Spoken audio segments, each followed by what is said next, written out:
죄 없음의 비전. 67. 비전은 너에게 처음에는 언뜻 올 것이다. 하지만 자신의 형제를 죄 없다고 보는 너에게 무엇이 주어져 있는지 보여주기에는 충분할 것이다. 내가 다른 것을 열망함으로써 진리가 너에게 상실되었듯 진리를 열망함으로써 진리가 너에게 회복된다. 다른 것을 가치 있게 여겨 닫아 걸었던 거룩한 장소를 활짝 열면 결코 상실되지 않았던 것이 조용히 돌아올 것이다. 그것은 그동안 너를 위해 보관되었다. 판단하지 않았더라면 비전은 필요 없었을 것이다. 지금 판단의 전적인 무효화를 열망하라. 그러면 너를 위해 그렇게 된다. 68. 너는 자신의 정체를 알고 싶지 않은가? 의심을 확실성으로 행복하게 교환하지 않으려는가? 비참함에서 기꺼이 벗어나 다시 기쁨을 배우지 않으려는가? 너의 거룩한 관계는 이 모든 것을 선사한다. 그 관계가 너에게 주어졌듯 그 관계의 결과 또한 주어질 것이다. 그 관계의 거룩한 목적을 내가 만들지 않았듯 그 관계의 행복한 결말을 내 것으로 만들어주는 수단도 너에게서 오지 않는다. 단지 요청하기만 하면 가질 수 있는 것에 기뻐하고 수단이든 목적이든 내가 만들어야 한다고 생각하지 말라. 형제를 단지 죄 없다고 보려는 너에게 이 모든 것이 주어진다. 이 모든 것이 주어져서 내가 단지 받으려고 열망하기만을 기다린다. 보기를 요청하는 자에게 비전은 아낌없이 주어진다. 69. 내가 성령의 비전으로 바라보고 성령과 함께 기뻐하도록 내 형제의 죄 없음이 찬란한 빛 속에 주어진다. 평화는 진정한 열망과 진실한 목적을 지니고 요청하는 모든 이에게 올 것이다. 그것은 내가 성령과 공유하는 목적이며 구원의 정체에 대해 성령과 일치하는 목적이다. 그러니 내 형제를 기꺼이 죄 없다고 보려는 용의를 내라. 그럼으로써 그리스도는 너의 비전 앞에 일어나 너에게 기쁨을 줄 수 있게 된다. 형제의 몸에 그 어떤 가치도 부여하지 말라. 그것은 형제를 그의 정체에 대한 환상에 붙잡아두는 것이다. 그의 죄 없음을 보는 것은 너의 열망이듯 그의 열망이기도 하다.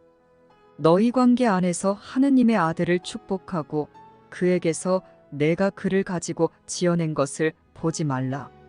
70. 성령은 하느님이 뜻하셔서 너에게 주신 것은 내 것이라고 보장한다. 이제 이것이 너의 목적이며 그것을 내 것으로 만들어주는 비전이 주어질 준비가 되었다.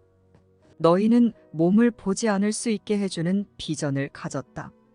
너희는 서로를 바라볼 때 아버지께 올리는 제단을 볼 것이다.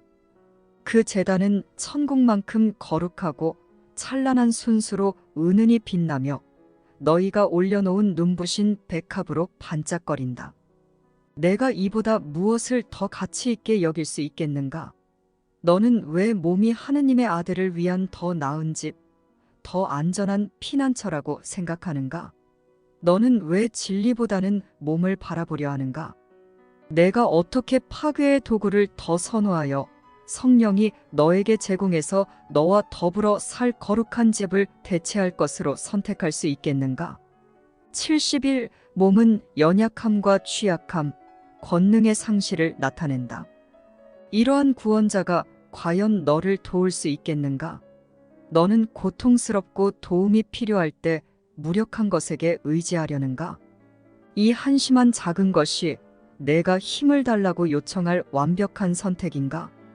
판단은 너의 구원자를 약해 보이게 만들 것이다. 하지만 그의 힘이 필요한 자는 바로 너다. 비전이 해결하지 못할 문제도 사건이나 상황도 난국도 전혀 없다. 비전으로 바라보면 이 모든 것이 구원된다. 비전은 너의 시각이 아닌 성령의 시각으로서 그와 함께 성령이 사랑하는 법칙을 가져오기 때문이다. 72. 비전으로 바라보는 모든 것은 성령의 차분하고 확실한 시각이 가져다주는 법칙에 따라 부드럽게 제자리를 찾는다.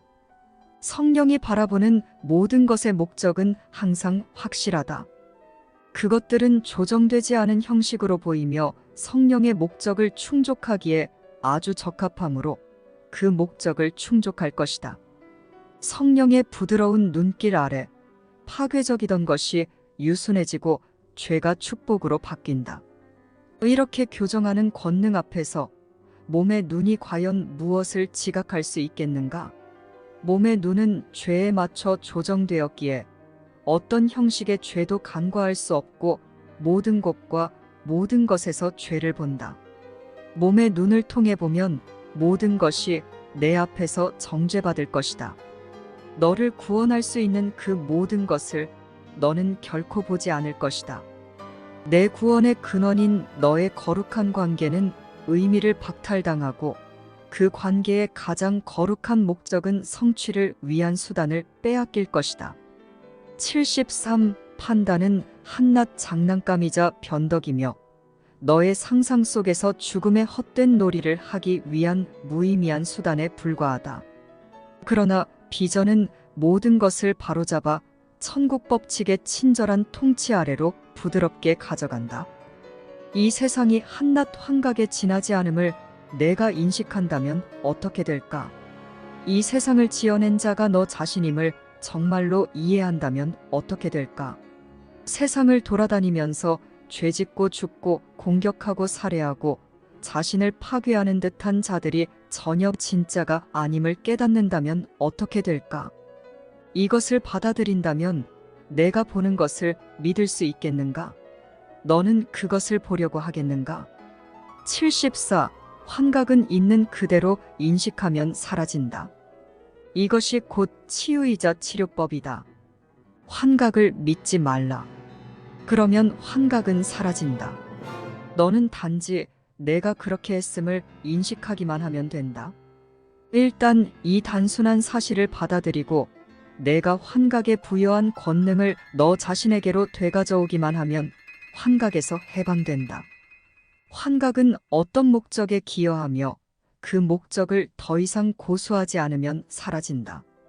이 한 가지는 확실하다. 따라서 문제는 결코 내가 환각을 원하는지의 여부가 아니라 환각이 기여하는 목적을 원하는지의 여부다. 이 세상은 각자 다르고 다른 가치가 있는 수많은 목적을 제시하는 듯하다. 하지만 그 목적들은 모두 같다. 다시 말하지만 그것들의 정도라는 것은 없으며 단지 가치의 위계가 있는 듯이 보일 뿐이다.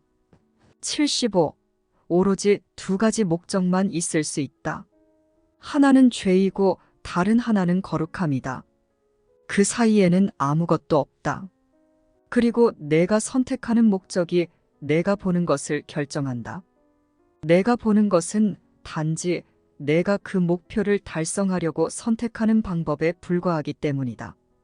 환각은 광기라는 목표를 달성하는 데 기여한다. 환각은 내면에서 투사된 바깥 세상이 죄에 맞춰 조정되고 죄의 실제성을 입증하는 듯이 보이게 만드는 수단이다. 바깥에는 아무것도 없다는 것은 여전히 참이다.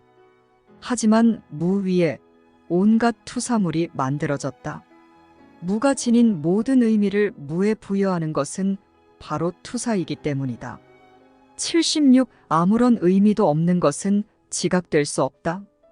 의미는 항상 자신을 찾기 위해 안을 보고 이어서 바깥을 본다. 따라서 내가 바깥 세상에 부여하는 모든 의미는 안에서 본 모습을 반영할 수밖에 없다. 더 정확하게 말하자면 내가 보기라도 한 경우라면 본 모습의 반영이고 아니면 보지도 않은 채 단지 거슬러 판단한 것을 반영할 수밖에 없다. 비전은 성령이 너의 악몽을 행복한 꿈으로 상상된 죄의 그 모든 끔찍한 결과를 보여주는 거친 환각을 성령이 대체하려는 평온하고 안심시키는 모습으로 전환하는 수단이다.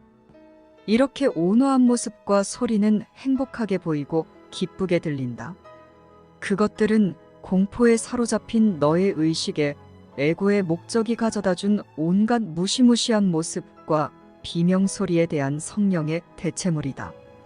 이런 온화한 모습과 소리는 죄에서 떨어져 서서 너를 놀라게 하는 것은 실제가 아니며 내가 범한 잘못은 교정될 수 있다고 일깨워준다. 77. 내가 보았던 무시무시한 것이 사랑스럽고 평화로운 모습으로 바뀌는 것을 보았을 때 폭력과 죽음의 장면이 탁 트인 하늘 아래 영원히 마르지 않는 춤추는 시내를 따라 맑은 생명수가 즐거이 흐르는 조용한 정원으로 바뀌는 것을 보았을 때 과연 너에게 비전이라는 선물을 받아들이라고 설득할 필요가 있겠는가? 그리고 비전이 온 다음에 비전을 따라올 수밖에 없는 것을 과연 내가 거절할 수 있겠는가? 너는 하느님이 당신의 아들에게 주신 거룩함을 볼 수 있다. 이에 대해 단 한순간만 생각해보라. 그러면 너는 내가 보아야 할 다른 것이 있다고 생각할 필요가 전혀 없다.